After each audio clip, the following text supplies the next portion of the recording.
What is up, Need for Speed Racers? It's your wheelman, Alex Cornnut, and I'm here with the king of the S-Class right now. This car absolutely slays. Build it, try it out. This is not for the faint of heart. This car is not super easy to drive. It's not like some of my other S-Class builds that you can just slap it in the corners and call it a day. But this walks down every other car in the class. It only loses in top speed to one car, and that car's a meme. So let's dig right into it. Let me show you this Skyline for S-Class. It's the king. All the guys in my crew have been running it since I started driving it, and we all really like it. It's a lot of fun to drive, and it's very rewarding when you get it locked in. Check it out, guys. The Nissan Skyline GTR, 1971, 208 top speed. It'll actually do about 213, 214 with the redline tech that we use. So I was running it yesterday against my buddy Georgie. He was in the McLaren F1 S-Class build that we're working on, and he was fast. It was good, but this car was just walking him down the whole time. So if you learn how to get it in the corners, learn how to handle with this thing, it is really good. And I've got some tips that are super meta, super secret. It's how to get into the last maybe 5 to 8% of like the upper echelon of how to get the cars to handle. So stay tuned after the parts build, because I'm going to show you what's important about tires and ride height and camber. Let's go. The engine we are running in the Skyline is the 2.9 liter V8. So it's all the way to, it's one step off the right. It's the Pro model, 2.9 liter V8, 471 brake horsepower. From there, we go down to parts. You are running Elite everything on this one, you guys, for the most part.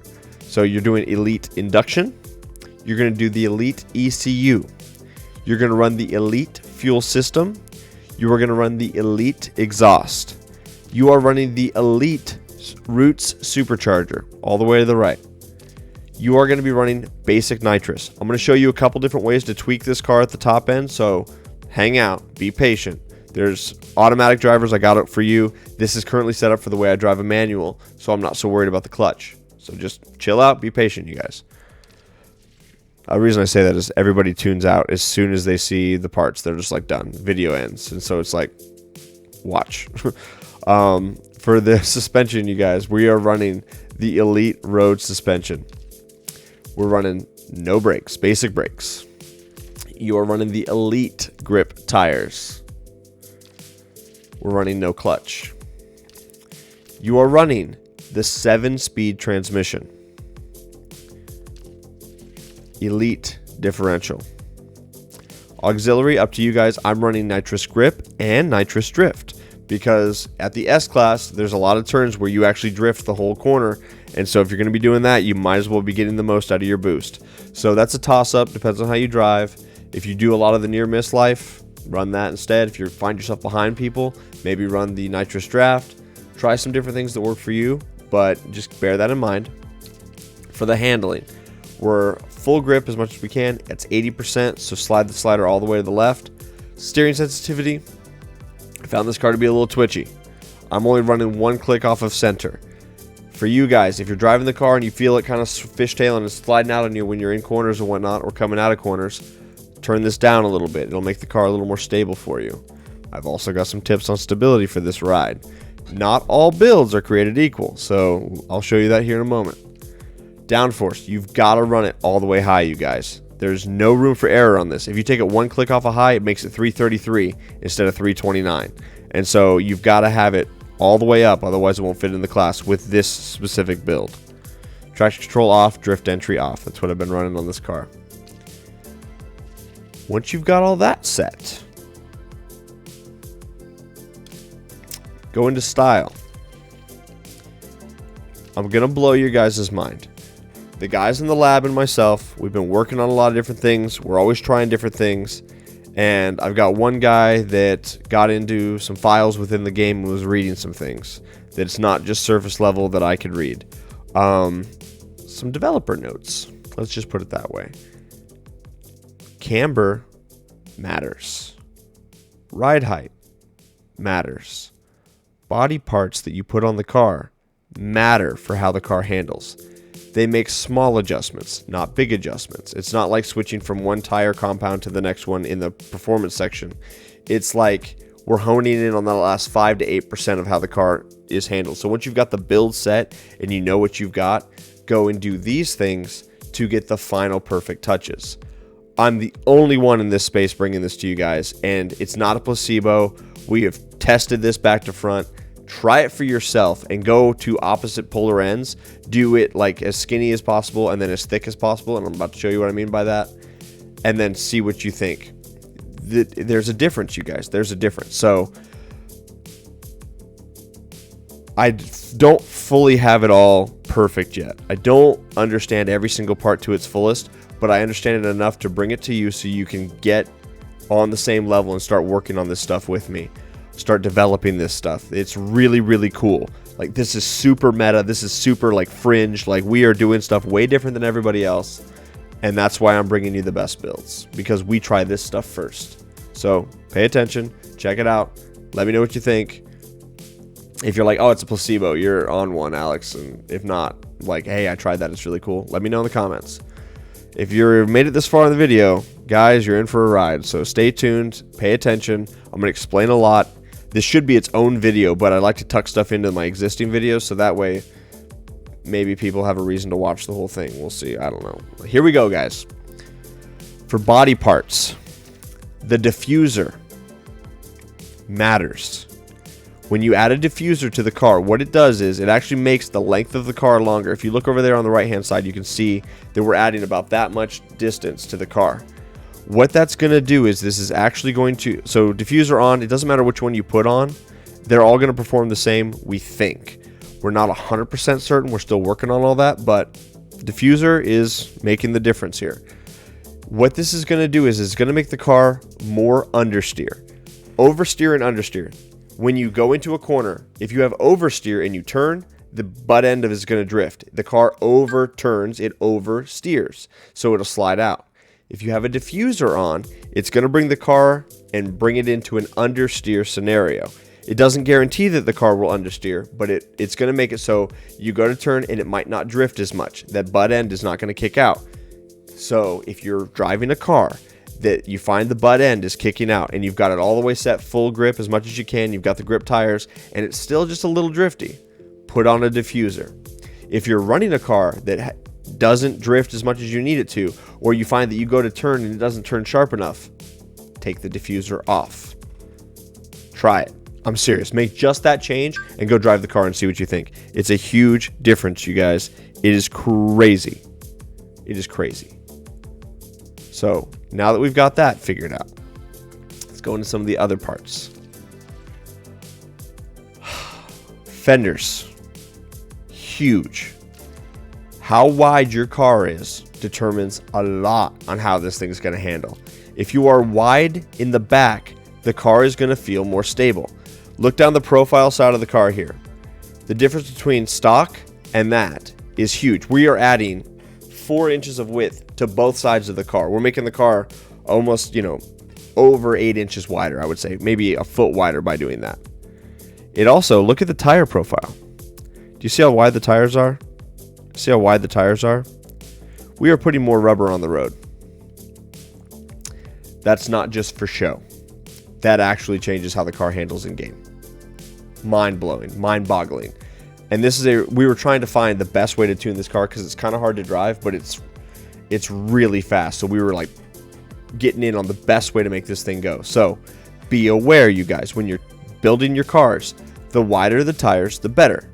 So you'll see when we go from the Speed Hunters, part 3 of 7 on this kit, to the next one up, to part 4 of 7, see how it makes the tires just a skosh, like out just a little further? It changes the whole profile of that fender, but it actually brings the tires out just a little bit more.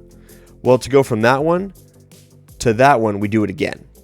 And in that one, this one brings the tires out further. It goes Speed Hunters tire width, we'll just, because that's the brand name of the kit.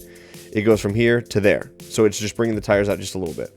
From Speed Hunters to the Alchemist kit, we go from there to a little wider tire. So now we've gone from a stock profile tire to a stock profile tire that's a little wider and out further to the next step, a wider tire that's already out as far as it can go. And so you'll see that when we go back to the Speed Hunters, do you guys see that clip there? Like, I'm going to try to change it a bunch. You see how the tire's moving? That's the difference here. And this is where we're at, guys, on my group, my guys in the lab. This is what we spend time doing. We are trying the craziest little things to get as much performance out of these cars, so that way you can be driving the very best thing that we can put on the road. If it does it for the back, it does it for the front. Fenders on the front matter, you guys. Same kind of deal. Come out, look at the profile. Now we go from that to that. We're taking that tire and we are moving it out. From that, we go, there's a huge difference from stock to that. So there's the first few Speed Hunters kits, we switch over to that one. There's a big difference on where it's moving the tire out about maybe 1/4 of an inch.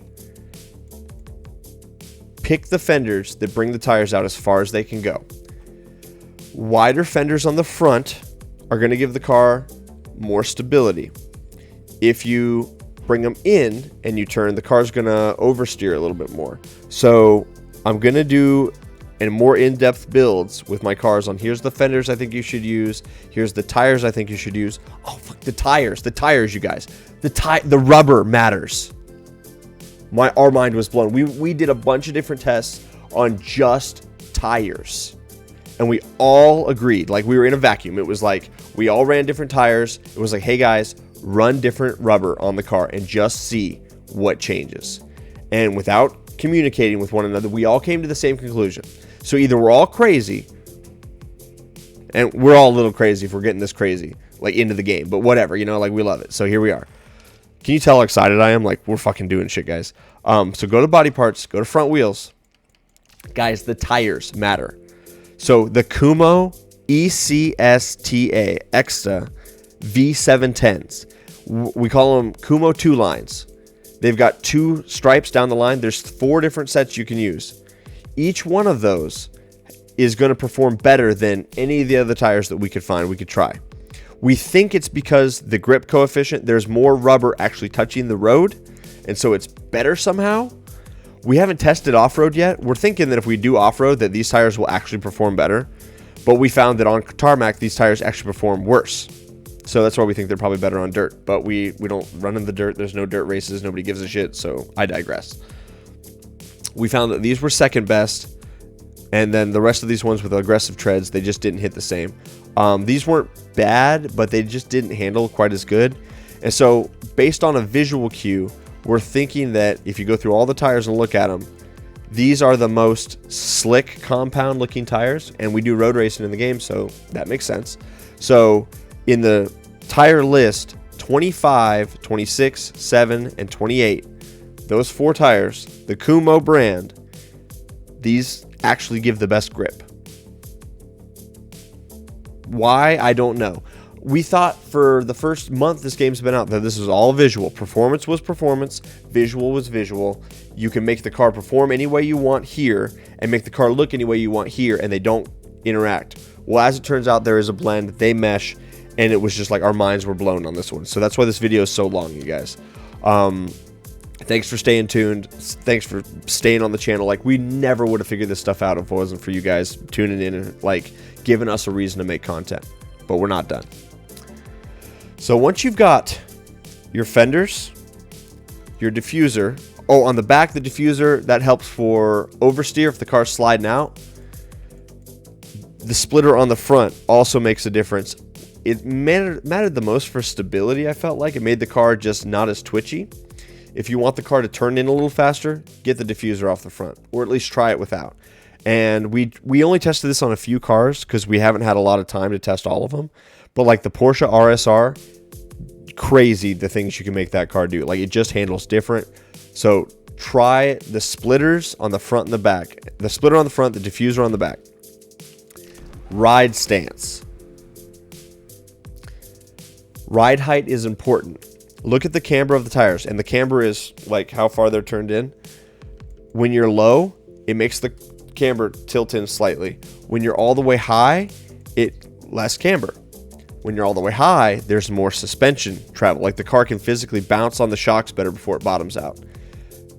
The suspension in real racing, having that tune so the rubber meets the road and the body can flex on the springs, which are on the tires, to make sure that the rubber is always in contact with the road, it matters. So I don't run the car high because you want a low center of gravity, but I'm not slamming the car myself because I found that if it was too low, it didn't handle the same. So with this car, I've been running kind of middle of the road. I would say 2-3 clicks over is kind of a good spot for it. Camber, the more camber you do, the more rubber on the ground. If you do not enough, the car doesn't turn enough, because when you go to turn the wheels slightly, like the way the rack and the pinion and everything is, if you turn the wheels, they actually tilt, and so there's not as much rubber on the road. So you want to run some camber here. I would say 2-3 clicks is pretty good on this car specifically, because every car is going to be different. The amount of tuning that we have to go through on the rest of these videos is just like a nightmare, you guys. So I'll do some build videos with and without this stuff. This is just the first one that it's like we're blowing minds. You heard it here first. Just trust, you guys. Like, there's no way anybody else is hitting on this stuff because we're scientists over here on my channel. So camber in the front, camber in the rear. A little more camber in the rear is good because when you get into a corner, the body's going to roll. That tire is going to, like, instead of being kind of like that, it's going to flex as the body sits over on top of it. And so it's going to put all the rubber on the road. It's going to be stable. So I would say for the back, for good stability on this car, 1, 2, 3, about 3 clicks of camber to the back. I would say 2 clicks of camber in the front. Ride height, do 2 clicks over from center, so less height. So 2 clicks over on center for less height, and then the camber here and there. Camber matters, tires matter, fenders matter, so that's how wide your tires sit on the road, and then the diffuser in the back and the splitter in the front. All of those things now factor into the way the car handles. These are micro changes, you guys. Like, we are literally taking a car that is already set up good, and now we're setting up the best that we can. I cannot stress enough how much these changes make if you are at the upper echelon of how your car handles. If you know how it's going to turn every time and then you go make these changes, you'll see the differences. If you've never driven the car before ever and you go do this, you're obviously not going to notice the difference because you don't know from up with the vehicle. So I would say if you want to experiment with this specifically, go to your body parts, take off the splitter, run it with no diffuser, go to your fenders and run stock fenders, make it skinny, run stock fenders on the back, go change your tires to the top, like either these or these. One of the ones that has really aggressive looking tread. Not those actually did okay. Some of these off-road tires, go change the tires to the off-road tires, go run the fenders in, take off the splitter, take off the diffuser, change the ride height, bump the ride height up, bump it up to maybe 2 clicks on the high end of things, get rid of all the camber, so you're running no camber on anything, and then go drive that car with everything off, splitter, fenders, everything, and then come back and do it, set it up the way I kind of showed you here. Tell me what you think. I would be willing to bet that you'll be in the comments like, oh my god, it's a huge difference. Like, you're onto something here. You guys are cracked over there on the Cornnut channel. Because we are. I'm way late in the video. I've already run super long than I typically would, but hey, we're breaking into the new world. Check this out as well for you automatic players. I know you stayed to the end. I said I'd do some different stuff. If you're running an automatic transmission and you're not on the manual game yet, here's what you do, you guys. You go over and you're taking off your top speed. You're going to run it here with the Pro transmission. So your new top speed is 194. You're going to come over to your clutch and you're going to run a sport clutch. That sport clutch is a big deal. It takes you from a 10.5 quarter, like it typically is 10.8 quarter mile. When you're running manual, that doesn't matter. You're automatically better on your stats just by the way the car handles. But running this clutch will give you 3/10 out of a quarter mile, which is a lot. So For you guys that are running automatics, go a little bit less on the top speed and then run that clutch. If you want to get spicy with it, you can run no clutch and then you can run full bottle. If you run full bottle, you do that, and then you go over to your handling and you need to run, oh no, it's here. I'm sorry. Here, you're one click over from center. So that's the way to get it to a 329 if you want to run full bottle and have less top speed. So there's a couple different tunes you can do with this car at the top end of things, with the parts that I've got on it, which is optimal, I would say.